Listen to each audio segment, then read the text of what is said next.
अस्सलामुअलैकुम व्यूवर्स, आप देख रहे हैं यूट्यूब पे मेरा चैनल मैथ्स टीचर और मैं हूं आपकी टीचर उस्मा मलिक। आज मैं यहां पे इलामा इकबाल ओपन यूनिवर्सिटी के तलबा और तालबात जो कि बीए एसोसिएट डिग्री कर रहे हैं उनके लिए उनके कोर्स कोड 1429 का नेक्स्ट लेक्चर लेके आई हूं, जो कि यूनिट नंबर 2 है उनका, रैंडम वेरिएबल्स। सबसे पहले रैंडम वेरिएबल की डेफिनेशन है यहाँ पे, ये हम पढ़ते हैं। Random variables, a random variable is a function. Random variable एक फंक्शन होता है which associates a numerical value to each event in the sample space, जो किसी भी सैम्पल स्पेस में मौजूद हर इवेंट को जो है एक न्यूमेरिकल वैल्यू असाइन करता है। ठीक है, यहाँ पे सिंपल ये बताया जा रहा है कि रैंडम वेरिएबल क्या है। ये एक फंक्शन है जो किसी भी सैम्पल स्पेस में जितने भी पॉसिबल आउटकम्स हैं जो कि उसके इवेंट होते हैं उनको एक न्यूमेरिकल वैल्यू असाइन करता है।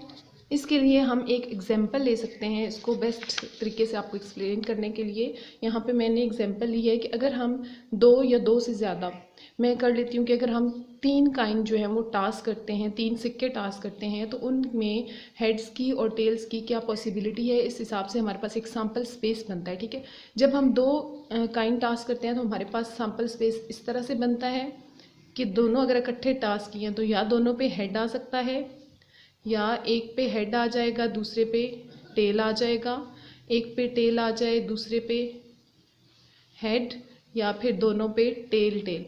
ये तो 2 काइंड अगर टास्क किए जाएं एक वक्त में तो उनके सैम्पल स्पेस है। लेकिन अगर 2 से ज़्यादा, यानी अगर 3 काइंड हम टास्क करते हैं तो फिर सैम्पल स्पेस क्या होगा। पहले तो हम सैम्पल स्पेस निकालते हैं, वो हम इस तरह से निकालेंगे। अगर हम एक और काइंड टास्क करने लगे हैं, ये 2 हम पहले कर चुके हैं, तो उनमें से आपको पता है या हेड आ सकता है उस तीसरे काइंड पे, या फिर टेल आ सकता है। तो इस तरह 3 का सैम्पल स्पेस हम कैसे हासिल करेंगे, ये हमारे पास आ जाएगा हेड हेड हेड, ये पॉसिबल आउटकम है, या फिर हेड हेड टेल। जी, ये हमारे पॉसिबल आउटकम्स हैं जो कि आ सकते हैं अगर हम 3 काइंड एक वक्त में टास्क करें, तो ये वाले हमारे आउटकम्स आएंगे। ठीक है, तो इस तरह से हमारा सैम्पल स्पेस बनेगा। जी, तो ये अगर जब हम 3 काइंड टास्क करते हैं हमारे पास ये सैम्पल स्पेस आता है। इसको अब कैसे हम न्यूमेरिकल वैल्यू असाइन करेंगे जो कि हमारा रैंडम वेरिएबल होगा, तो वो मैं आपको यहाँ से समझाती हूँ। इसमें आप देखें, अगर हम हेड की पॉसिबिलिटी चेक करें तो हेड ज़्यादा से ज़्यादा 3 आ सकते हैं, या फिर एक वक्त में 2 आ सकते हैं, या फिर ऐसे हो सकता है कि एक वक्त में 1 आ सकता है, या ऐसे भी है ये एक इवेंट है जिसमें तीनों की तीनों टेल्स हैं। इसका मतलब है हेड आए ही ना, यानी 0 हेड आ सकता है, 1 हेड की भी पॉसिबिलिटी है, 2 की भी और 3 की भी। तो ये जो ज़्यादा से ज़्यादा नंबर पॉसिबल है हेड्स के, अगर मैं इनको जो है न्यूमेरिकल वैल्यू असाइन करना चाहूँ तो मैं इस तरह से लिखूँगी। और दूसरी बात, यहाँ पे अब हेड को मैं प्रायोरिटी दे रही हूँ, मैं पॉसिबिलिटीज़ ऑफ हेड चेक कर रही हूँ, तो हेड हमारे पास यहाँ पे एक्स होगा, इसको हम रैंडम वेरिएबल एक्स कहेंगे। हेड क्या होगा, एक्स होगा, और इसकी न्यूमेरिकल वैल्यूज़ लिखेंगे। ये ज़्यादा से ज़्यादा या फिर 0 आएगा, या 1 हेड आ सकता है, या 2 हेड आ सकते हैं, या फिर 3 हेड आ सकते हैं। तो ये जो न्यूमेरिकल वैल्यू मैंने हेड्स को असाइन कर दी है, ये रैंडम वेरिएबल है। इसी तरह अगर हम टेल्स की पॉसिबिलिटी देख लें तो उसमें भी यही पॉसिबल आउटकम्स हैं। उनके लिए भी अगर रैंडम वेरिएबल एक्स की बजाय मैं उनके लिए वाई अगर असाइन कर दूं उनको, तो वो भी क्या आ जाएगा, 0 टेल आ सकती है। जब तीनों हेड आएंगे इट मीन्स दैट उस टाइम टेल कितनी होंगी, 0। और या फिर 1 टेल आ सकती है, जब 2 हेड आए हुए हो सकते एक टेल है, या फिर 2 टेल्स आ सकती हैं, या ज़्यादा से ज़्यादा 3 टेल्स आ सकती हैं। तो इस तरह किसी भी सैम्पल स्पेस के हर इवेंट को जो हम न्यूमेरिकल वैल्यू असाइन करते हैं, और उस न्यूमेरिकल वैल्यू को हम किसी वेरिएबल x या y के ज़रिए शो करते हैं, तो ये x और y यहाँ पे क्या है, रैंडम वेरिएबल्स हैं। मुझे उम्मीद करती हूँ मैं कि आपको रैंडम वेरिएबल की डेफिनेशन अच्छे से समझ आ गई होगी। नेक्स्ट इसकी 2 टाइप्स हैं रैंडम वेरिएबल की, हम उन्हें डिस्कस करेंगे। जी, तो रैंडम वेरिएबल की नेक्स्ट हमारे पास 2 टाइप्स हैं। उसमें से पहली है कंटिन्यूस रैंडम वेरिएबल। ठीक है, एक होता है कंटिन्यूस रैंडम वेरिएबल और दूसरा होता है डिस्क्रीट रैंडम वेरिएबल। ठीक है, यहाँ से मैं पहले आपको कंटिन्यूस रैंडम वेरिएबल जो है वो बता देती हूँ, फिर हम डिस्क्रीट की तरफ चलते हैं। If a random variable can assume any value from an interval of real number, अगर किसी random variable की जो values हैं वो किसी interval के दरमियान में से हम लेते हैं, पिक करते हैं, then it is called continuous random variable, तो उसको हम continuous random variable कहते हैं। इसको भी समझाने के लिए मैं आपके लिए एक एग्जाम्पल लिखूँगी यहाँ। फॉर एग्ज़ाम्पल हम लेते हैं एक रैंडम वेरिएबल x, ठीक है, जिसमें मैं क्या लिखती हूँ, बीए के स्टूडेंट्स की एज लिखती हूँ, ठीक है। फॉर एग्जांपल हम एक क्लास ले लेते हैं, आपकी क्लास ले लेते हैं कि एसोसिएट डिग्री के जो बीए के स्टूडेंट्स हैं उनकी एजेस कितनी हैं, उनकी उम्रें कितनी हैं, वो एक रैंडम वेरिएबल हम बनाते हैं। तो हमारे पास जितना भी हम डाटा कलेक्ट करेंगे, हम आप लोगों का जब 20 हैं 25 हैं स्टूडेंट, जब उनके हम एज जो है वो मेजर कर लेंगे तो उसके बाद हमारे पास एक डाटा आ जाएगा जो कि इस तरह से कोई इंटरवल आ जाएगा। फॉर एग्जांपल हम कहते हैं कि वो जो स्टूडेंट हैं वो 20 साल से, ठीक है, उनकी उम्रें जो है कुछ की 20 साल हैं और कुछ की इससे ज़्यादा है, एटलीस्ट 20 से कहाँ तक वो लाई कर रहे हैं, कर लेते हैं 30 के दरमियान, ठीक है, कि 20 to 30 ईयर्स उन बच्चों की जो है उम्रें इसके दरमियान है। अब किसी की 20 साल है, ठीक है, किसी की 20 है, किसी की थोड़ी है, किसी की ज़्यादा, लेकिन 20 से 30 के दरमियान वो लोग हैं। तो इसका मतलब है कि जब भी हम हमारे पास एक इंटरवल आ गया, ठीक है, कि इस इंटरवल के दरमियान आपकी एजेस हैं, तो ये कंटिन्यूस रैंडम वेरिएबल है जिसमें हमें एक इंटरवल दिया जाता है। फिर दूसरी बात ये, कंटिन्यूस रैंडम वेरिएबल में हमारे पास ये पूरा होल नंबर नहीं आता हर दफ़ा।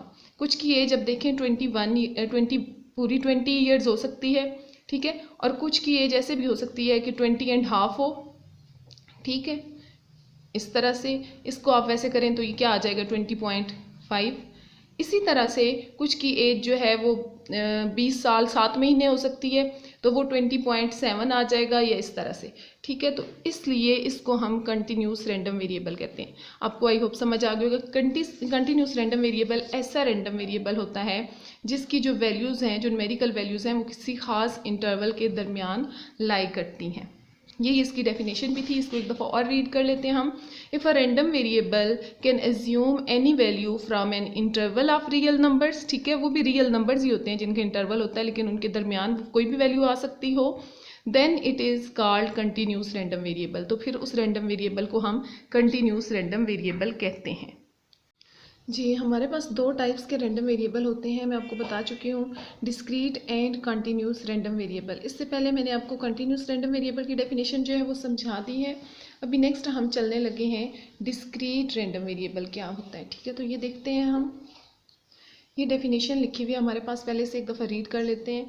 If a random variable assumes values which consist of इस set of discrete values. Discrete values ऐसी वैल्यूज़ होती हैं जो पॉइंट में नहीं आती, ठीक है, जो होल नंबर्स आते हैं। इस called a discrete random variable. तो ऐसे वेरिएबल को हम डिस्क्रीट रैंडम वेरिएबल कहते हैं। इससे पहले रैंडम वेरिएबल समझाने के लिए जो मैंने आपके पास एक एग्जांपल ली है, यहाँ मेरे पास ही पड़ी है अभी, ये देखें कि अगर एक सैम्पल स्पेस हो जिसमें तीन जो है काइंड टास्क किए जाएं, तो क्या हमारे पास पॉसिबल आउटकम्स थे ये। फिर इनको हमने x और y दो रैंडम वेरिएबल जो है असाइन किए हैं। तो ये जो x और y रैंडम वेरिएबल्स हैं, इनकी वैल्यूज़ होल नंबर्स हैं, 0 1 2 3 में आ रही हैं। ये दोनों रैंडम वेरिएबल जो हैं ये हमारे पास डिस्क्रीट रैंडम वेरिएबल्स हैं। तो उम्मीद करती हूँ आपको रैंडम वेरिएबल्स, डिस्क्रीट और कंटिन्यूस रैंडम वेरिएबल की बहुत अच्छे से समझ आ गई होगी। इसका क्वेश्चन नंबर 3 जो है, यहाँ से आपके न्यूमेरिकल क्वेश्चन स्टार्ट हो रहे हैं। इससे पहले जो दो क्वेश्चन हैं वो थ्योरेटिकल क्वेश्चन हैं। तो क्वेश्चन नंबर 3 मैं आपको यहाँ पे सॉल्व करवाने जा रही हूँ। सबसे पहले हम इस क्वेश्चन की स्टेटमेंट को पढ़ते हैं। The fire chief for a small volunteer fire department has compiled data on the number of false alarms called in each day for the past 360 days. यहाँ तक जो स्टेटमेंट है इसका ये मतलब है कि एक फायर चीफ है, कोई फायर डिपार्टमेंट है लोकल छोटा सा, उसका फायर चीफ जो है वो कैलकुलेट करता है कि हर दिन में कितनी दफ़ा गलत अलार्म बजता है, यानी विदाउट रीज़न अलार्म बज जाता है, ठीक है। तो वो 360 दिनों का डाटा जो है उसको कैलकुलेट कर रहा है। The data in the table shows a frequency distribution summarising the findings. और नीचे जो डाटा दिया गया है वो एक टेबल की फॉर्म में दिया गया है, ये देख लें। आपकी बुक पे भी ये क्वेश्चन गिवन है और उसमें इसी तरह डाटा गिवन है। एक तरफ नंबर ऑफ़ फॉल्स अलार्म्स हैं और एक तरफ फ्रीक्वेंसी है। इस तरह से ये आपका टेबल बना हुआ है, ठीक है। तो वो ये बात बता रहे हैं कि फ्रीक्वेंसी डिस्ट्रीब्यूशन हमने आपको दे दी है। उससे हमने करना क्या है, कंस्ट्रक्ट द प्रोबेबिलिटी डिस्ट्रीब्यूशन। हमने इस फ्रीक्वेंसी डिस्ट्रीब्यूशन की प्रोबेबिलिटी डिस्ट्रीब्यूशन जो है वो कैलकुलेट करनी है फॉर दिस स्टडी। तो बच्चों इससे पहले मैंने आपको प्रोबेबिलिटी थ्योरी वाला जो कि आपका फर्स्ट यूनिट बनता है वो भी आपको करवाया है। उसमें आपको अंदाज़ा हुआ होगा कि हम प्रोबेबिलिटी कैसे फाइंड करते हैं कि सबसे ऊपर हम वो चीज़ रखते हैं जिसकी हमें प्रोबेबिलिटी फाइंड करनी होती है। जैसे सबसे पहले है नंबर ऑफ फॉल्स अलार्म। अगर हमने इस चीज़ की प्रोबेबिलिटी फाइंड करनी हो कि 0 अलार्म जो है वो फॉल्स थे, ठीक है, हम ये हमारे पास रैंडम वेरिएबल होता है, ये जो वैल्यूज़ दी हुई है इसमें x, ये हमारा रैंडम वेरिएबल है। और क्योंकि ये रैंडम वेरिएबल का चैप्टर है और ये रैंडम वेरिएबल की प्रोबेबिलिटी डिस्ट्रीब्यूशन है, तो हमने असल में प्रोबेबिलिटी इसकी मालूम करनी है, ठीक है। तो 0 टाइम बजा है अलार्म कितने दिन, वो हम देखेंगे 75 डेज़। जो सामने फ्रीक्वेंसी इसका मतलब है 75 डेज़ जो है अलार्म 0 टाइम बजा है, यानी कभी भी गलत अलार्म। 75 दिन वो थे जिनमें गलत अलार्म बजा ही नहीं है। तो गलत अलार्म बजा ही नहीं है, इस चीज़ की क्या प्रोबेबिलिटी होगी, ऊपर हम लिखेंगे कि जितने दिन गलत अलार्म नहीं बजा वो, और divided by total number of days जो हम कैलकुलेट करना चाह रहे हैं वो क्या है, 360 डेज़ है जो इसकी टोटल नंबर ऑफ फ्रीक्वेंसी। तो इस तरह से इसकी प्रोबेबिलिटी डिस्ट्रीब्यूशन को हम पी ऑफ एक्स लिखेंगे और हम इस तरह से कैलकुलेट करेंगे कि यहाँ पे इसकी फ्रीक्वेंसी क्या है 75, और इसको हम डिवाइड कर लेंगे 360 से। आप चाहें तो इसको इसी तरह फ्रैक्शन की फॉर्म में लिखा रहने दें, और चाहें तो आप इसको आगे जो है कैलकुलेट कर सकते हैं। 75 डिवाइडेड बाई 360 करें कैलकुलेटर की मदद से, और जो आंसर है आता है उसे लिख लें। मैं पहले इस सारे को फ्रैक्शन की फॉर्म में लिखूंगी, फिर इनको कैलकुलेटर की मदद से डिवाइड करके यहाँ आगे आपको पॉइंट में भी इसके आंसर दूंगी, ठीक है। तो नेक्स्ट चलते हैं, कितने दिन अलार्म जो है गलत अलार्म 1 टाइम बजा है, तो इसकी फ्रिक्वेंसी क्या है 77। तो हम यहाँ पे ऊपर रख लेंगे 77 डिवाइडेड बाई नीचे हर दफ़ा यही टोटल आएगा 360। इसी तरह यहाँ इसकी आ जाएगी 40 डिवाइडेड बाय 360। नेक्स्ट चलें 28 डिवाइडेड बाय 360, 24 डिवाइडेड बाय 360। यहाँ पे आएगा ये 20 बाई 360, ये आ जाएगा 16 बाई 360। ये इसकी प्रोबेबिलिटी आ गई है। अब हम इसको पॉइंट में निकाल लेते हैं कैलकुलेटर से। आप 75 को 360 से जब डिवाइड करेंगे, ये आ जाएगा 0.208, 0.208। इसी तरह हम इन सारी वैल्यूज़ को जब कैलकुलेटर से डिवाइड करके पॉइंट में लिख सकते हैं। ये after dividing by using calculator हमारे पास ये प्रोबेबिलिटीज़ आ गई हैं, ठीक है। इस तरह से ये प्रोबेबिलिटी डिस्ट्रीब्यूशन बन गई है इस क्वेश्चन की, ठीक है। ये होती है प्रोबेबिलिटी डिस्ट्रीब्यूशन, जिसमें सबसे पहले रैंडम वेरिएबल यानी x लिखा होता है, आगे उसकी फ्रीक्वेंसी, और उसके बाद हर एक की जो फ्रीक्वेंसी है उसको टोटल फ्रीक्वेंसी से डिवाइड करके हम p ऑफ x यानी probability distribution of random variable x जो है वो फाइंड कर लेते हैं। इस तरह से ये क्वेश्चन हमारा यहाँ पे कंप्लीट हो गया है। अब हम नेक्स्ट करते हैं question number 4, construct the discrete probability distribution. हमें कहा जा रहा है कि discrete probability distribution find construct करें, बनाएं, which corresponds to the experiment of tossing a fair coin 3 times. अगर एक काइन को 3 दफ़ा टॉस किया जाए तो उससे आपने एक डिस्क्रीट प्रोबेबिलिटी डिस्ट्रीब्यूशन बनानी है। Suppose a random variable x equal to the number of heads, जिसमें x जो है रैंडम वेरिएबल वो नंबर ऑफ हेड्स को रिप्रेजेंट करेगा। अकरिंग इन 3 टॉसेस, कि 3 दफ़ा अगर हम टॉस करते हैं काइन तो हेड के आने के क्या चांसेस हैं, इसको यहाँ पे शो करेगा random variable x। What is the probability of 2 और मोर हेड्स। पहले हमने कंस्ट्रक्ट करनी है डिस्क्रीट प्रोबेबिलिटी डिस्ट्रीब्यूशन, यानी एक टेबल बनाना है जिसमें x होगा, आगे उसके साथ उसकी p ऑफ x होगी, और उसके बाद हमने दूसरा काम इसमें करना है कि प्रोबेबिलिटी ऑफ 2 और मोर हेड्स आते हैं इसकी क्या है ये फाइंड करनी है। तो इस एक क्वेश्चन में हमने 2 चीज़ें करनी है। सबसे पहले हम प्रोबेबिलिटी डिस्ट्रीब्यूशन जो है वो बनाते हैं। उसके लिए हमें पहले पता होना चाहिए कि अगर एक फेयर काइन को 3 दफ़ा टॉस करें तो उससे सैम्पल स्पेस क्या आता है। तो मुझे पता है कि जब एक फेयर काइंड को 2 दफ़ा टास्क करते हैं तो उससे सैम्पल स्पेस क्या आता है। ये मैंने आपको पीछे प्रोबेबिलिटी थ्योरी वाला जो चैप्टर है वो करवाया है। उसमें मैंने आपको बताया है कि किस तरह से हम एक काइंड का जो टास्क करने का सैम्पल स्पेस बनाते हैं, किस तरह 2 का करते हैं, और इसी तरह किस तरह 3। लेकिन जो स्टूडेंट मेरे जो हैं वो पहली दफ़ा ये वीडियो देख रहे हैं, उन्होंने भी पिछला चैप्टर नहीं किया फर्स्ट वाला प्रोबेबिलिटी वाला, तो उनके लिए मैं दोबारा से बता देती हूँ कि अगर एक फेयर काइंड टॉस किया जाता है, एक काइंड, ठीक है, 1 काइंड, सिर्फ एक कॉइन अगर आप टास्क करते हो तो उसका सैम्पल स्पेस क्या होता है। देखिए, कॉइन होता है सिक्का, उसको जब आप टास्क करते हो तो उसमें चांसेस ये होते हैं कि या तो हेड आता है, हम उसकी एक साइड को हेड कहते हैं और दूसरी साइड को टेल कहते हैं, तो या फिर टेल आता है। ये 1 कॉइन का हमारे पास सैम्पल स्पेस है। और जब आप 2 कॉइन टास्क करते हो, 2 कॉइन, तो उसके लिए हमारा क्या सैम्पल स्पेस आता है।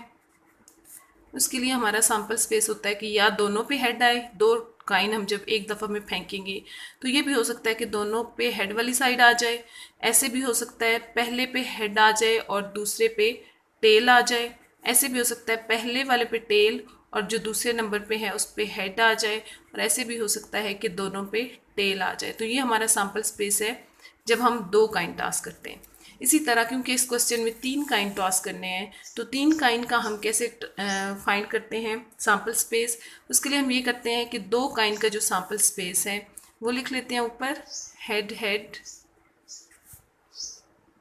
उसके बाद हेड टेल, दूसरा आउटकम है टेल हेड, फिर हमारे पास टेल टेल। और ये जो तीसरा 2 काइन का ये हो गया, और तीसरे काइन का, एक काइन का हम इधर लिख, ऐसे हमारे पास एस आ जाएगा, sample space of a coin tosses 3 time. वो होगा हेड हेड हेड, ये उसके इवेंट है, हेड हेड टेल, ये आ सकता है, ऐसे हो सकता है हेड टेल हेड, फिर है head tail tail tail head head tail head tail tail tail head और टेल टेल टेल। इस तरह ये हमारे पास सैम्पल स्पेस है। अब हम देखते हैं कि हमें रैंडम वेरिएबल x किसको डिनोट करना था। यहाँ पे क्वेश्चन में था suppose the random variable x equal to the number of heads occurring in 3 tosses, यानी जो नंबर ऑफ हेड्स की पॉसिबिलिटी है उसको हम x रखेंगे, उसको हम रैंडम वेरिएबल रखेंगे, ठीक है। तो इस तरह फिर हमारा x क्या हो सकता है। देखिए यहाँ पे कितने हेड आए हुए हैं, 3, यहाँ पे कितने हेड हैं, 2, यहाँ पे 2, 1, यहाँ पे कितने हेड हैं, 2, इसमें 1 हेड है, इसमें भी 1, और इसमें 0 हेड है, इसमें कोई हेड नहीं है, तो इसका मतलब यहाँ पे 0 हेड है। तो हेड के आने की पॉसिबिलिटी क्या हुई, या 0 या 1 या 2 हेड आ सकते हैं या फिर 3 हेड आ सकते हैं। तो हमारा रैंडम वेरिएबल x होगा 0, 1, 2 एंड 3। क्योंकि इस क्वेश्चन में हमने रैंडम वेरिएबल रिप्रेजेंट करेगा नंबर ऑफ हेड्स को, तो नंबर ऑफ हेड्स हमने यहाँ से देख लिए कितने ऑप्शन है, या 1 हेड आएगा, या 0 हेड आएगा, या 2 या फिर 3। तो इस तरह हमारे पास x क्या हो जाएगा, 0, 1, 2 एंड 3। ये हमारी हो गई है, हो गया रैंडम वेरिएबल x। अब हमने इसकी प्रोबेबिलिटी डिस्ट्रीब्यूशन लेनी है p ऑफ x। तो यहाँ से p ऑफ x कैसे निकलेगा, total number of sample space के जो आउटकम्स हैं वो कितने हैं, 1, 2, 3, 4, 5, 6, 7, 8, टोटल 8 है। तो डिवाइडेड बाय 8 आएगा, और ऊपर आएगा जिस चीज़ की प्रोबेबिलिटी हम काउंट कर रहे हैं, 0 हेड की। 0 हेड सिर्फ 1 टाइम आता है जब तीनों टेल आते हैं, तो इसकी प्रोबेबिलिटी हो गई 1/8। फिर 1 हेड की 1, 2, 3, 3 ऑप्शन है कि जब 1 हेड आएगा तो 3/8। फिर उसके बाद 2 हेड्स की क्या प्रोबेबिलिटी है, यहाँ पे देखें 2 हैं, 1, 2, 3, ये भी 3/8 है। और 3 हेड्स आए, इसकी प्रोबेबिलिटी है 1/8। तो ये प्रोबेबिलिटी डिस्ट्रीब्यूशन बन गई है ऑफ रैंडम वेरिएबल x, जहाँ पे x रिप्रेजेंट करता है किसको, नंबर ऑफ हेड्स को। दूसरी बात इस क्वेश्चन में क्या कही जा रही थी उसकी तरफ चलते हैं। वो ये था कि what is the probability of 2 और मोर हेड्स। हमने अब प्रोबेबिलिटी फाइंड करनी है ऑफ 2 और मोर हेड्स।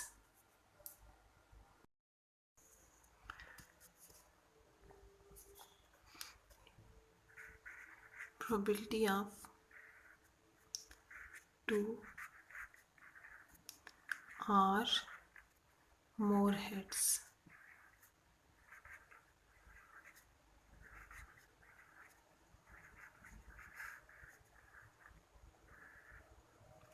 यहाँ पे हमने एक बात याद रखनी है, जहाँ भी आर इस्तेमाल होता है वहाँ हम प्लस करते हैं, ठीक है। प्रोबेबिलिटी में हमेशा आर का मतलब प्लस और एंड का मतलब होता है मल्टीप्लाई। तो यहाँ पे आर आ रहा है, इसका मतलब है हमने प्रोबेबिलिटी मालूम ऐड करनी है। प्रोबेबिलिटी ऑफ 2 हेड्स प्लस मोर क्या होते हैं, प्रोबेबिलिटी ऑफ 3 हेड्स। दो से ज़्यादा इस सैम्पल स्पेस में, ज़्यादा से ज़्यादा जो इस सैम्पल स्पेस में हमारे पास हेड्स के आने के चांसेस हैं वो यही थे कि 0 हेड आए, 1 आए, 2 आए या 3। हमने प्रोबेबिलिटी अब ऐड करनी होगी। प्रोबेबिलिटी ऑफ 2 हेड्स या फिर इससे मोर की तरफ जाए तो फिर 3 है। 3 से ज़्यादा तो इस क्वेश्चन में है ही नहीं। तो हम इसमें क्या करेंगे, probability of 2 heads plus probability of 3 heads जो है ये हम ऐड कर लेंगे। इसको हम इस तरह से भी लिख सकते हैं, is equal to probability of x is equal to 2 plus probability of x is equal to 3। ठीक है, यानी x इज इक्वल टू 3 और x इज इक्वल टू 2 की प्रोबेबिलिटी को ऐड कर लिया जाए। तो यहाँ पे probability of x is equal to 2 की प्रोबेबिलिटी क्या है, अभी हमने फाइंड की है पीछे। 2 के सामने p ऑफ x 3/8 है, 3 के सामने 1/8। Probability of x is equal to 2 की जगह हम लिख लेंगे 3/8। यहाँ पे ये आ जाएगा हमारे पास 3/8 और plus probability of x is equal to 3, वो यहाँ पे 1/8 है। इसको हम ऐड कर लेंगे इसके साथ 1/8। इसका एलसीएम ले लें, 8 आ जाएगा। यहाँ पे 3 प्लस 1 सही आ जाएगा 4/8।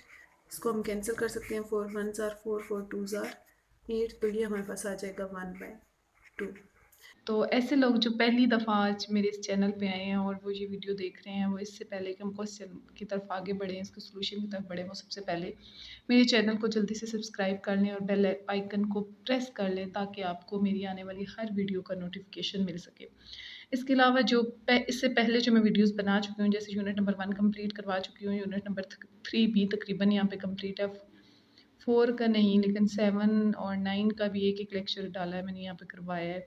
यूनिट नंबर 2 के भी इससे पहले कुछ लेक्चर हो चुके हैं और बस ये क्वेश्चन नंबर 5 से पहले वाले सवाल भी हो चुके हैं। तो उनके अगर आपको लिंक चाहिए हो तो डिस्क्रिप्शन में मैं उनके लिंक जो है वो दे दूँगी। उसके अलावा भी यहाँ पे मेरा नंबर भी होता है, आप लोग मुझसे व्हाट्सएप पे कांटेक्ट कर सकते हो और मैं इंशाल्लाह जितना मेरे लिए पॉसिबल हो मैं आपकी हेल्प भी करती हूँ और करती रहूँगी। तो बढ़ते हैं इस क्वेश्चन की तरफ, जो कि क्वेश्चन नंबर 5 है।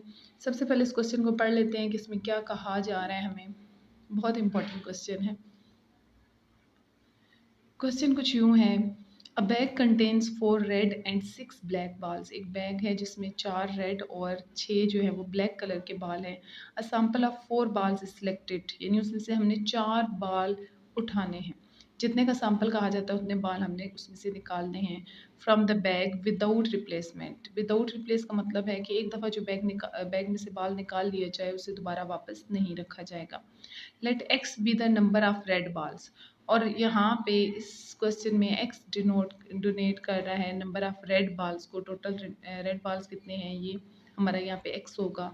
Find the probability distribution of x. हमने एक्स की यानी रेड बाल्स की प्रोबेबिलिटी डिस्ट्रीब्यूशन फाइंड करनी है। बढ़ते हैं इसके सॉल्यूशन की तरफ। और यहाँ पे क्योंकि ये रैंडम वेरिएबल है एक्स और हमने एक्स की प्रोबेबिलिटी फाइंड करनी है, तो सबसे पहले जो चीज़ें हमें गिवन है हम वो देख लेते हैं। यहाँ पे एक्स किसको डोनेट करेगा, वो नंबर ऑफ़ रेड बाल्स को। तो नंबर ऑफ़ रेड बाल्स को एक्स ने ज़ाहिर करना है। यहाँ सबसे पहले देख लेते हैं नंबर ऑफ़ रेड बाल्स हैं कितने। 4 रेड बाल्स हैं। तो जिस तरह यहाँ पे 4 रेड बाल्स हैं, इट मीन्स कि रेड बाल्स एक्स हम क्या रख सकते हैं, 1 से लेकर 4 तक रख सकते हैं। ठीक है, क्योंकि 4 हमारे पास रेड बाल है। लेकिन ये डिपेंड करता है कि हमने कितने बाल सेलेक्ट करने हैं, कितने उठाने हैं। तो इस क्वेश्चन में बाय लक हमने sample of 4 balls is selected. Select भी करना है एग्जाम्पल, उसमें भी 4 ही बाल होने चाहिए। तो ये पॉसिबल है कि वो चारों के चारों हम रेड उठा लें। और क्योंकि इसमें जो बाकी बाल हैं वो भी उनकी तादाद 4 से ज़्यादा है, तो देखें आप ऐसा समझें कि हमने ब्लाइंडली बाल सेलेक्ट करने हैं, ठीक है। यानी आप कंटेनर समझ लें, एक थैला समझ लें, उसमें हमारे बाल पड़े हुए हैं, जिसमें अब आप देखेंगे कि 4 तो रेड पड़े हुए हैं और 6 ब्लैक पड़े हुए हैं, यानी टोटल उसमें कितने 10 बाल पड़े हुए हैं। इसमें से हमने 4 सेलेक्ट करने हैं आंखें बंद करके। तो अब ये ज़रूरी नहीं है कि 4 के 4 हम जो उठाएं वो हमारे हाथ रेड लगे, लेकिन ये हो भी सकता है कि चारों रेड हो। तो इसलिए एक्स की एक वैल्यू 4 भी हो सकती है, यानी पॉसिबल है कि हम 4 के 4 रेड उठा लें एट दैट टाइम। और ये भी पॉसिबल है कि चारों के चारों हम कोई और उठा लें, क्योंकि हमारे पास 4 रेड के अलावा 6 ब्लैक भी वहाँ पे मौजूद हैं। तो ऐसे भी हो सकता है कि मैं आंखें बंद करके उस थैले में से जब बाल निकालूँ तो हमारे पास 4 के 4 ब्लैक बाल हमारे हाथ लग जाए। तो पॉसिबिलिटी तो है। तो एक्स में नंबर ऑफ़ पॉसिबिलिटीज़ को ही तो हमने करना है, जो रिप्रेजेंट करना है एक्स, लेकिन रेड बाल की जितनी ज़्यादा से ज़्यादा पॉसिबिलिटी है उसको हमने एक्स से रिप्रेजेंट करना है। तो एक्स ज़्यादा से ज़्यादा ये हम उठा सकते हैं कि ज़्यादा से ज़्यादा ये हो सकता है कि चारों बाल रेड आ जाए हमारे पास, और ये भी हो सकता है कि एक बाल भी रेड ना उठाएं। इट मीन्स अगर 4 के 4 ब्लैक आ जाते हैं, क्योंकि टोटल 6 ब्लैक हैं ना उसमें, तो आंखें बंद करके 4 बाल जब मैं गिन के निकालती हूँ तो मे बी वो चारों मेरे हाथ जो आए वो चारों ब्लैक हों। इट मीन्स एक्स क्या हुआ फिर 0। रेड बाल तो मैंने कोई भी नहीं उठाया, तो रेड बाल कितने आ गए 0। ऐसे भी हो सकता है कि मेरे हाथ जो बाल लगे 4 उनमें से एक रेड हो और बाकी 3 ब्लैक हों, तो इसका मतलब है रेड, ये भी पॉसिबिलिटी है रेड की कि सिर्फ एक उनमें से मैं रेड उठाऊँ। ये भी हो सकता है 2 रेड आ जाएँ, 2 ब्लैक आ जाएँ। इट मीन्स वहाँ पे रेड की कितनी पॉसिबिलिटी है कि ऐसा सैंपल जिसमें मैं अगर 4 बाल उठाती हूँ और 2 रेड आ जाते हैं, 2 ब्लैक आ जाते हैं, तो फिर वहाँ पे रेड क्या होगा, 2 होगा, तो उसमें एक्स क्या आ सकता है, 2 हो सकता है। ऐसे भी हो सकता है कि चारों में से 3 रेड हों और 1 ब्लैक आ जाए, टोटल तो हर दफ़ा 4 ही उठाने हैं मैंने। यानी ये एक्स जहाँ पे रेड बाल को रिप्रेजेंट करता है, इट मीन्स एक्स यहाँ पे रिप्रेजेंट करता है कि रेड के आने की पॉसिबिलिटी कितनी है। जब टोटल 4 बाल उठाने हैं तो रेड बाल के आने की पॉसिबिलिटीज़ कितनी हैं। तो यहाँ पे तो मैंने बगैर किसी तरतीब के जस्ट आपको समझाया है और कहा है कि ये भी पॉसिबल है कि चारों रेड आ जाएँ, ये भी पॉसिबल है कि कोई भी रेड ना आए, ये भी पॉसिबल है कि एक रेड आए और बाकी 3 जो है किसी और कलर के, और ये भी पॉसिबल है कि 2 रेड आएँ, और ये भी पॉसिबल है कि 3। लेकिन जब हम इसकी प्रोबेबिलिटी डिफाइन करेंगे, जब प्रोबेबिलिटी डिस्ट्रीब्यूशन फाइंड करेंगे, जैसे कि इस क्वेश्चन में find the probability distribution of x, तो हम एक्स को एक तरतीब से इस तरह से लिखेंगे। एक्स हमारे पास आएगा, एक्स इज इक्वल टू, हम सबसे पहले छोटी वैल्यू से शुरू करेंगे, 0 1 2 3 और 4। फिर ये एक रैंडम वेरिएबल है, ठीक है। रैंडम वेरिएबल में विदाउट रिप्लेसमेंट जब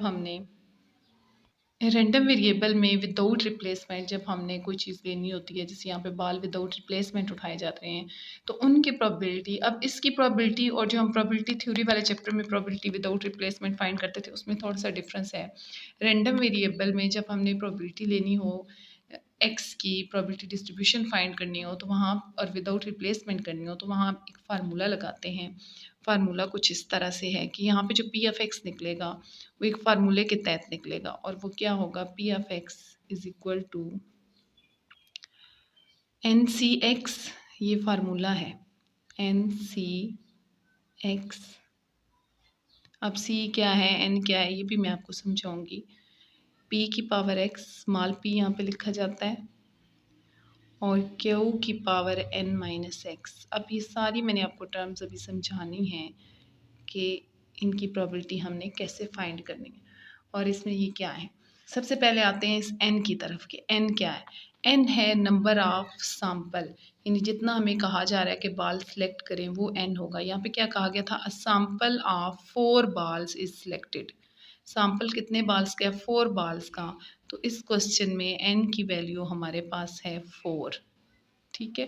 सी क्या है, सी हमारे पास कैलकुलेटर पे मौजूद एक वैल्यू है, इसको हमने यूज़ करना है। ये कैलकुलेटर में एक जो है हमारी टर्म है, तो एन सी एक्स जब निकालेंगे वहाँ से आपको पता चल जाएगा। एक्स वेरी करेगा, जब इस ज़ीरो की प्रोबेबिलिटी फाइंड करेंगे n की जगह 4, दरमियान में c और x की जगह हम 0 लिख देंगे। जब प्रोबेबिलिटी फाइंड करेंगे 1 की तो n की जगह अगेन 4, c और x की जगह क्या आ जाएगा 1। इसी तरह जब 2 की प्रोबेबिलिटी आएगी तो x की जगह 2 आ जाएगा। 3 की निकालनी है तो x की जगह 3 और 4 की जब निकालनी है x की जगह 4 आ जाएगा। नेक्स्ट है कि p क्या होगा। p है जिस चीज़ की प्रोबेबिलिटी फाइंड करनी है उसकी प्रोबेबिलिटी, यानी जिसकी हमने प्रोबेबिलिटी डिस्ट्रीब्यूशन फाइंड करनी है। Probability distribution of x find कर रहे हैं ना, और x यहाँ पे क्या रखा गया था, let x be the number of red balls. तो यहाँ पे रेड बाल्स की जो अपनी प्रोबेबिलिटी है उसको हम p से डोनेट करेंगे। इस तरह से प्रोबेबिलिटी ऑफ जो रेड बाल्स है p, वो हम कुछ यूँ निकालेंगे। p जैसे कि प्रोबेबिलिटी होती है, किसी भी चीज़ की प्रोबेबिलिटी फाइंड करते हैं तो ऊपर क्या आता है, जिस चीज़ की प्रोबेबिलिटी फाइंड कर रहे हैं वो। तो प्रोबेबिलिटी फाइंड कर रहे हैं हम रेड बाल्स की। रेड बाल कितने थे टोटल 4, वो हम ऊपर ले लेंगे और डिवाइडेड बाय होता है टोटल नंबर ऑफ बाल्स। टोटल यहाँ पे बाल्स कितने हैं 6 और 4 10। इस तरह p हमारे पास आएगा 4/10। यहाँ से आप देख सकते हैं, इसको हम सिंप्लीफाई कर सकते हैं, जैसे 2 2s are 4, 2 5s are 10। तो इस तरह हमारा p क्या रह जाएगा, p इज इक्वल टू 2/5। ये 2/5 हम यूज़ करेंगे यहाँ पे p की जगह पे। अब q क्या है, q होता है हमारे पास वो जिस चीज़ की प्रोबेबिलिटी नहीं ली गई। ठीक है, इस क्वेश्चन में टोटल हमारे पास बाल थे 10, जिसमें से 4 रेड और 6 ब्लैक बाल थे। रेड बाल की प्रोबेबिलिटी तो हमें चाहिए, प्रोबेबिलिटी डिस्ट्रीब्यूशन भी हमने इसी की फाइंड करनी है, इसलिए ये हो गया p। और जिनकी नहीं फाइंड करनी पीछे, वो 6 ब्लैक बाल्स हैं। तो इन जो ब्लैक बाल की प्रोबेबिलिटी होगी वो q होगी। तो वो किस तरह निकाली जाएगी, q, क्योंकि ब्लैक बाल की निकाल रहे हैं तो टोटल ब्लैक कितने हैं 6, और नीचे हमेशा टोटल नंबर ऑफ बाल्स ही आता है। तो टोटल नंबर ऑफ बाल्स हैं 10। तो इस तरह ब्लैक बाल की प्रोबेबिलिटी 6/10 है। इसको भी हम थोड़ा सा और सिंप्लीफाई कर सकते हैं, 2 3s are 6, 2 5s are 10। तो इस तरह हमारे पास Q की वैल्यू आ जाएगी 3/5। ये है 3/5। अब हमारे पास ये सारी टर्म्स आ गई हैं जो इस फार्मूले में हमने इस्तेमाल करनी है। अब जो हमारी असल चीज़ थी, जो असल क्वेश्चन था, वो क्या था कि हमने फाइंड करनी थी probability distribution of x। x हमारे पास ये है और p ऑफ x, यानी इसकी प्रोबेबिलिटी हम इस फार्मूले से फाइंड करेंगे। इसकी अब सारी टर्म्स हमारे पास मौजूद हैं। तो अब बढ़ते हैं अपने असल क्वेश्चन की तरफ। तो सबसे पहले हम यहाँ पे लिख लेते हैं x जैसा कि हमारे पास मौजूद है 0 1 2 3 और 4। आप देख रहे होंगे कि इतने खुले खुले मैंने क्यों लिखे हैं, तो इसकी वजह है यहाँ पे हमने p ऑफ x को सॉल्व करके लिखना है हर स्टेप में। तो देखते हैं ज़रा, p ऑफ x का हमारा क्या फार्मूला था वो लिख लिया। अब यहाँ पे हम करेंगे, पहला x हमारे पास 0 है, n हमारे पास 4 है, ये आ जाएगा 4c0, और p हमारे पास है, हम निकाल चुके हैं 2/5। x क्योंकि इसमें 0 है, जहाँ जहाँ पे x है वहाँ x की जगह हम 0 पुट करते जाएंगे। और q हमने क्या निकाला था 3/4, उसकी पावर क्या नहीं है n माइनस x, n था 4 और x है 0। इस तरह ये क्या बन जाएगा, ये बन जाएगा। अब यहाँ पे पहले मैं आपको 4c0 बताऊंगी कि कहाँ से निकलना है। इसको जब सिंप्लीफाई करेंगे तो 4c0 हमारे पास कहाँ से आएगा, इस कैलकुलेटर की मदद से। इस पे ये आ रहा है NCR, ये C है। तो यहाँ पे मैं आपको 4c0 निकाल के दिखाऊंगी। सबसे पहले हम 4, फिर इसके बाद ये NCR, जिसके ऊपर NPR लिखा हुआ, लेकिन ये बटन खुद NCR है। C आ गया हमारे पास, उसके बाद है 0, ये 0, और फिर हम इक्वल का बटन प्रेस करेंगे तो ये आ गया 1। इस तरह 4c0 हमारे पास क्या निकला आया 1। इसकी जगह हम लिख लेंगे 1, 2 की पावर 5 की पावर 0 है। एक और बात अब याद रखनी है कि जब भी किसी भी टर्म की पावर 0 आ जाएगी तो वो भी इक्वल टू 1 लिखेंगे हम। और ये हमारे पास जो 3/4 है इसकी पावर क्या है 4 माइनस 0, तो इसे हम लिखेंगे 3/4 की पावर 4 आ जाएगा। 4 में से जब 0 माइनस करेंगे, ये 1 है, ये इसके साथ मल्टीप्लाई हो ना हो कोई फ़र्क नहीं पड़ता। तो हमारे पास क्या बच गया, यहाँ हमारे पास बच गया 3, इसकी भी पावर है 4 और नीचे है 4, इसकी भी पावर है 4। जब इस तरह होल की पावर होती है तो वो ऊपर वाले और नीचे वाले दोनों की होती है, नोमिनेटर और डिनोमिनेटर दोनों की। तो इस तरह ये आ गया। अब 3 को 4 टाइम लिख के मल्टीप्लाई कर लें। 3 मल्टीप्लाई 3 मल्टीप्लाई 3 मल्टीप्लाई 3 और नीचे आ जाएगा 4 टाइम 4 मल्टीप्लाई 4 मल्टीप्लाई 4 मल्टीप्लाई 4। तो इस तरह 3 3 ज़ा 9, 9 3 ज़ा 27, 23 को जब 3 से मल्टीप्लाई करेंगे तो आ जाएगा 81 और 4 4 ज़ा 16, 16 4 ज़ा 64 होता है और 64 को जब आप 4 से मल्टीप्लाई करेंगे तो वो आएगा 256। इस तरह ये हमारे पास आ गई है प्रोबेबिलिटी पी ऑफ एक्स किसकी, 0 की। अब हमें निकालनी है 1 की। 1 की हम कैसे निकालेंगे, अब आ जाएगा 4C1, यहाँ पे मैं लिखती हूँ 4C1 p की पावर x यानी 1, 2/5 की पावर आ जाएगी 1, q यानी 3/4 और इसकी पावर आ जाएगी 4 माइनस 1।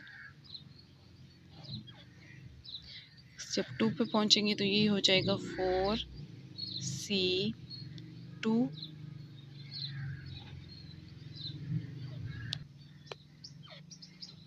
p की पावर 2 आ जाएगा, 2/5 की पावर 2 और q की पावर 4 माइनस 2 यानी 3/4 की पावर क्या आ जाएगी 4 माइनस 2। अब हम फाइंड करेंगे 3 की प्रोबेबिलिटी, तो इसके लिए ये फार्मूला इस तरह से लग जाएगा 4C3 p की पावर 3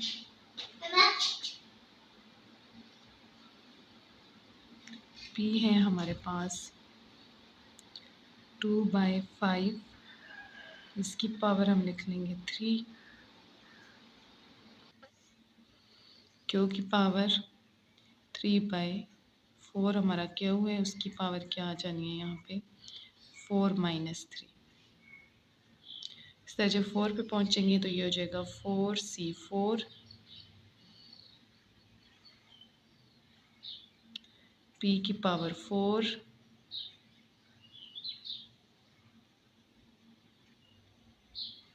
और 3/4 की पावर 4 माइनस 4। अब इन सब टर्म्स को भी हम इसी तरीके से सॉल्व करेंगे। अब कैलकुलेटर की मदद से हम निकालने वाले हैं 4C1 क्योंकि मैं अब इसकी प्रोबेबिलिटी फाइंड करने जा रही हूँ। तो फिर उसी तरह पहले ऑन तो कर लूँ, पहले आ जाएगा 4, फिर ये NCR वाला बटन, ये हो जाएगा C और फिर हम ये 1 प्रेस करेंगे, उसके बाद इक्वल। तो इसका आंसर ये देखिए आगे है 4। तो इस तरह इसकी जगह पे हमारे पास क्या आ जाएगा 4, 2/5 की पावर 1 है तो इसी तरह रहेगा, 2 की पावर 1 मतलब 2 ही रहेगा और 5 की पावर भी 1। किसी की पावर 1 हो तो इसका मतलब उसकी पावर कुछ नहीं है, उसे खुद को ही एक दफ़ा लिख देना। और 3/4 की पावर क्या है 3/4, उसकी पावर है यहाँ पे 4 माइनस 1, 4 में से 1 माइनस करेंगे तो 3। इस तरह से ये टर्म्स कुछ इस तरह हो जाएंगी। ऊपर हमारे पास आ जाएगा 4, इसको मैं मल्टीप्लाई कर लूँगी इस 2 के साथ, मल्टीप्लाई 2 और नीचे हमारे पास एक ये 5 है, ठीक है। इसके अलावा ये वाली टर्म है, इसमें इसकी पावर 3 है तो ये ऊपर 3 की पावर भी 3 आएगी और नीचे 4 की पावर भी 3 आएगी और इन दोनों के दरमियान यहाँ कोई अलामत नहीं है तो ये भी मल्टीप्लाई हो रहे हैं आपस में। इस तरह आप देखेंगे कि ये क्या बन जाएगा, 4 2s are 8। इसको मज़ीद सॉल्व करें तो 8/5 और 3 को 3 टाइम लिख के मल्टीप्लाई करना है, तो उसको इसी के साथ यहाँ पे डायरेक्ट 3 दफ़ा मल्टीप्लाई कर देते हैं। 3 × 3 और नीचे 4 को भी कितनी दफ़ा लिखना है, 3 टाइम, तो वो इधर आ जाएगा 4 × 4 × 4। इस तरह से 8 को 3 से, 3 ज़ा 24, फिर 24 को 3 से, तो ये आएगा 24 को जब हम 3 से करेंगे 72, 72 को फिर हम 3 से मल्टीप्लाई करेंगे तो आएगा 216। इस तरह मैं ऊपर यहाँ पे डायरेक्ट लिख लेती हूँ 216 और नीचे अब क्या आएगा, 5 4s are 20, 20 4s are 100 और सॉरी 25s are 100 होता है, तो 24s are क्या आ जाएगा 80 और 80 को 4 से मल्टीप्लाई करते हैं तो ये आ जाएगा 320। इसी तरह इसी फार्मूले की मदद से मैंने ये सारी वैल्यूज़ निकाल ली हैं, ठीक है। तो जब 2 की प्रोबेबिलिटी फाइंड की हमने, वो हमारे पास आ गई है 96/400। इसी तरह 3 की आ गई है 96/500 और जो 4 की प्रोबेबिलिटी आई है इसी फार्मूले के तहत इसको सॉल्व करके मैंने निकाला है 16/625। अब इस प्रोबेबिलिटी डिस्ट्रीब्यूशन का एक हम टेबल बना लेंगे कुछ इस तरह। मैं इसे एक दफ़ा और आपकी आसानी के लिए और ज़्यादा इजी करके लिख रही हूँ, वरना इसके आगे अगर मेरे पास यहाँ पे स्पेस होती तो मैंने नेक्स्ट स्टेप क्या करना था, इस 81 को डिवाइड करना था 256 से, कैलकुलेटर की मदद से जो आंसर आता वो लिख लेते। क्योंकि ये बहुत ज़्यादा आपको ये सारा सॉल्व करके बताया है तो ये बहुत ज़्यादा लंबा बन गया है, इसमें पहचान करनी मुश्किल हो गई है कि 2 की प्रोबेबिलिटी क्या आई थी, 3 की क्या आई थी। तो इसलिए इसको मैं अगेन एक दफ़ा लिखने जा रही हूँ। यहाँ आपके सामने आप देखेंगे यहाँ पे एक्स हमारे पास क्या था, एक्स था 0 से 4 तक वैल्यूज़ थी, 0 1 2 3 4 और इस तरह प्रोबेबिलिटी ऑफ एक्स जो कि हमने एक फार्मूले के तहत निकाली है वो हमारी जो आई है, मैं सिर्फ वो अब यहाँ पे लिखने लगी हूँ। 0 की प्रोबेबिलिटी थी 81/256, 81/256 कैसे निकाली है आप जानते हैं। 1 की प्रोबेबिलिटी क्या आएगी, आई है 1 की हमारे पास थी 216/320, 216/320। इसी तरह से 2 की प्रोबेबिलिटी हमने निकाली है 96/400, ये था 96/400। उसके बाद 3 की प्रोबेबिलिटी थी हमारे पास 96/500 और 4 की प्रोबेबिलिटी हमारे पास आई है 16/625।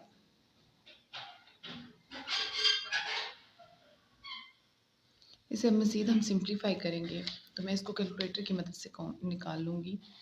81 डिवाइडेड बाय 256,